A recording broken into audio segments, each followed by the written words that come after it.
お前に言いたいことがある。なんでしょう。お前のことが好きだ。Halo guys, kembali lagi bersama saya Amiku Senpai. Kali ini Amiku bakal nge-recap anime Chaos Head part kedua. Nah, saran Mimin, silahkan nonton part satunya buat kalian yang belum nonton, supaya ceritanya nyambung dan gak bikin spoiler. Oke, tanpa basa-basi lagi, langsung saja siapkan posisi rebahan, lupakan masa lalu para mantan, selamat menonton dan check it out.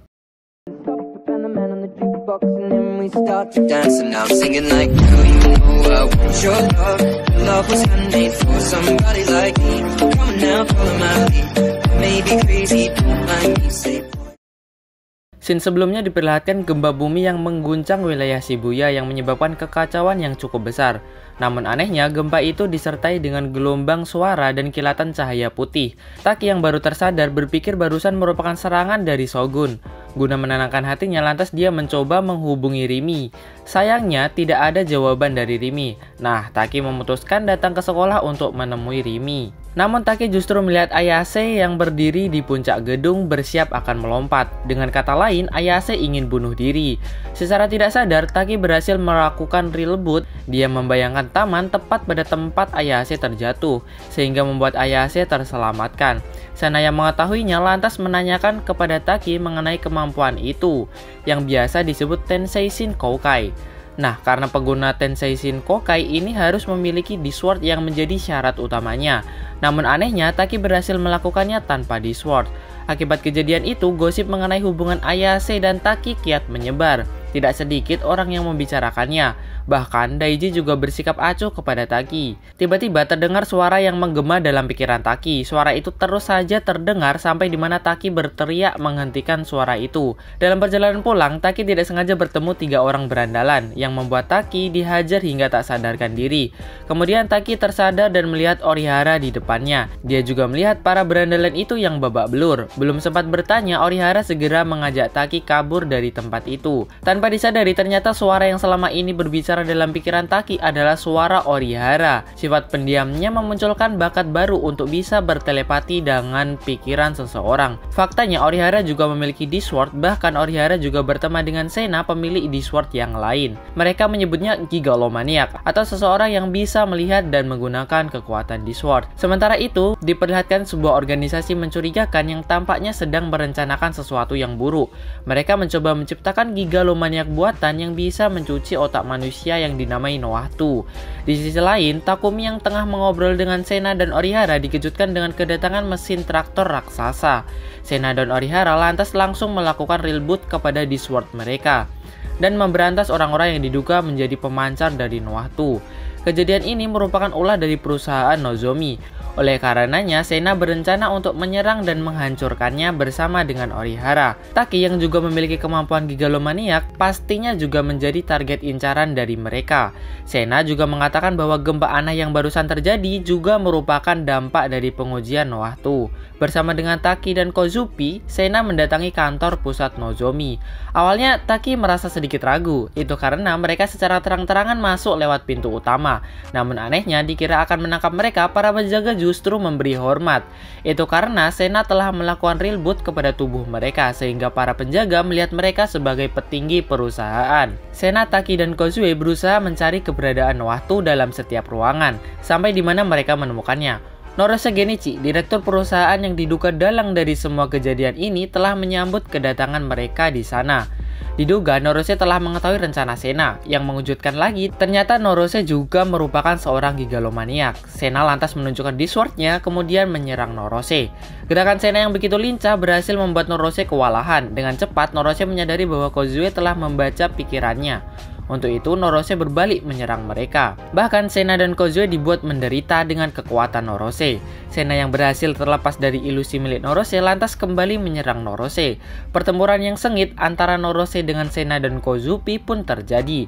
Di sisi lain, Taki melihat ingatan masa lalu Sena yang ternyata ibunya Sena merupakan salah satu objek eksperimen gagal dari perusahaan itu. Sedangkan ayahnya sendiri merupakan peneliti dalam eksperimen itu. Sena melihat kematian adik dan ibunya di depan matanya sendiri. Sejak saat itu dia memiliki dendam tersendiri dengan Dr. Norose dan ayahnya. Kekuatan Norose berhasil membuat Sena dan Kozue tersudut. Di saat akan dihabisi, tiba-tiba Ayase datang membantu mereka. Ayase membuat sungai Kokitus yang membekukan Norose. Namun karena belum sepenuhnya fit, Ayase kembali jatuh pingsan di tangan Taki. Sementara itu, Sena dan Kozue justru saling menyerang. Norose memberikan ilusi dirinya pada Kozue dan Sena. Lantas Norose mendekati Taki dan berusaha melukainya. Namun, Sena berhasil melindunginya. Ternyata secara tidak sadar, Taki berhasil menghapus ilusi yang diberikan Norose kepada Sena dan Kozue. Kozue berhasil menghancurkan mesin waktu. Tiba-tiba tubuh Norose menghilang. Merasa sudah mengalahkannya, ternyata itu hanyalah tipuan milik Norose. Sebenarnya yang telah mereka kalahkan hanyalah doppelganger dari Norose, sehingga membuat Sena merasa kecewa dan juga kesal. Situasi di Jepang semakin kacau. Kini kasus Nyugen kembali terjadi. Korbannya merupakan 3 orang berandalan yang telah memukuli Taki. Tentu saja korbannya selalu tewas dalam keadaan mengenaskan, yang membuat Taki berspekulasi bahwa kejadian ini merupakan ulah dari Shogun. Keesokannya, Taki, Rimi, dan Daiji berencana untuk mengunjungi Ayase di rumah sakit. Namun, Taki dan Daiji tidak menemukan Ayase di kamarnya. Mereka bergegas berpencar mencari Ayase. Akhirnya, Daichi berhasil menemukan Ayase. Taki dan Daichi melihat Ayase yang tengah berjalan dan menampar Rimi di lapangan. Entah masalah apa di antara mereka berdua, namun Taki dan Daichi berpura-pura untuk tidak mengetahuinya. Sementara itu di rumah sakit, Ayase memberitahu Taki mengenai Disword. Dengan mengatasi penderitaan terberat yang pernah dialami, maka berkemungkinan untuk bisa mendapatkan Disword. Di saat akan pulang, Taki mendapatkan telepon dari Nanami yang sepertinya Nanami sedang diculik oleh seseorang. Merasa khawatir, Taki berencana untuk pulang ke rumahnya untuk memastikan keadaan Nanami. Dan tentu saja Taki meminta Rimi untuk menemaninya. Sesampai di kontainernya, tiba-tiba Taki dikejutkan dengan serangan Sena yang hampir mengenainya.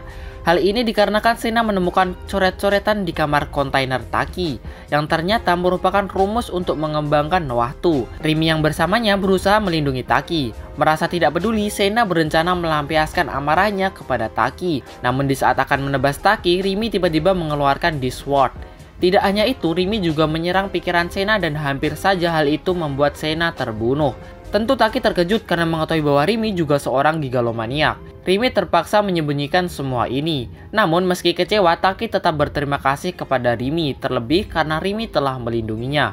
Setelah kejadian itu, Taki berencana pulang ke rumahnya. Namun betapa terkejutnya Taki karena tidak menemukan rumah milik orang tuanya. Mulai dari sana, Rimi terpaksa menjelaskan fakta sebenarnya. Karena faktanya Taki seharusnya tidak pernah ada.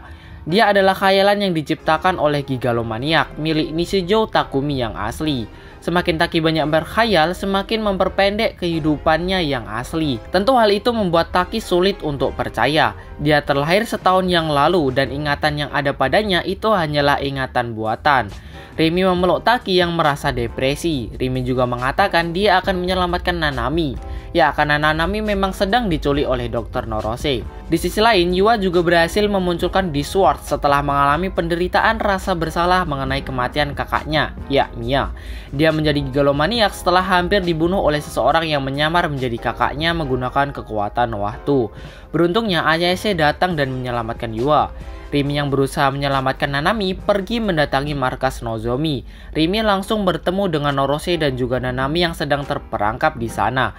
Penderitaan yang dibuat Norose kepada Rimi juga berhasil mengubahnya menjadi seorang gigalomaniak. Nanami memunculkan Disword miliknya di hadapan Rimi.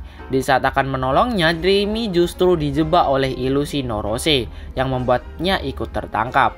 Mengetahui berbagai fakta yang sebenarnya membuat Taki merasa semakin depresi. Kemudian Taki bertemu dengan kakek tua yang pernah ia temui sebelumnya, yang sebenarnya merupakan sosok Nishijo Takumi yang asli. Dia pun menceritakan semua kebenarannya mengenai dirinya termasuk hubungannya dengan Rimi. Dan berkat itu Taki berhasil memunculkan Disword miliknya. Dan dia berencana menyelamatkan Rimi yang telah tertangkap oleh Norose. Namun sebelum itu, dia justru bertemu dengan suster rumah sakit yang sering berinteraksi dengannya, yang ternyata merupakan pelaku kasus Nyugen. Semua itu dilakukannya semata-mata untuk membangkitkan kekuatan milik Taki. Namun belum sempat bertanya lebih banyak, suster itu segera melakukan bunuh diri. Dan beberapa saat kemudian terjadi gempa berskala besar yang menyebabkan wilayah Shibuya mengalami kehancuran.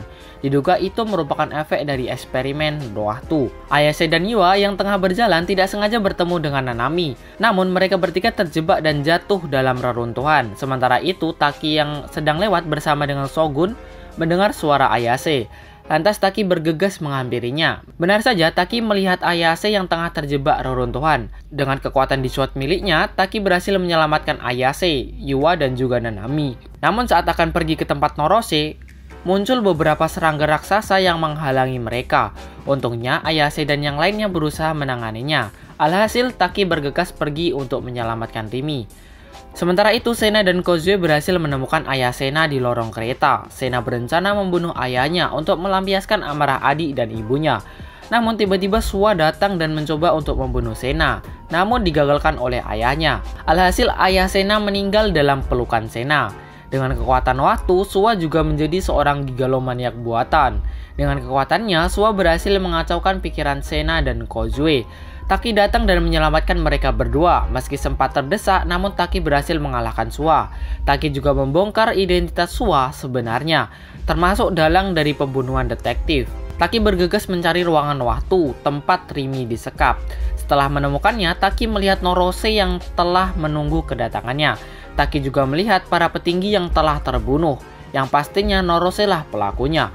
Demi menyelamatkan Rimi, Taki bergegas menyerang Norose dan menghancurkan Nohatu. Namun Nohatu telah memiliki perlindungan. Di saat Taki menyerangnya, tidak satupun serangan yang dapat mengenainya.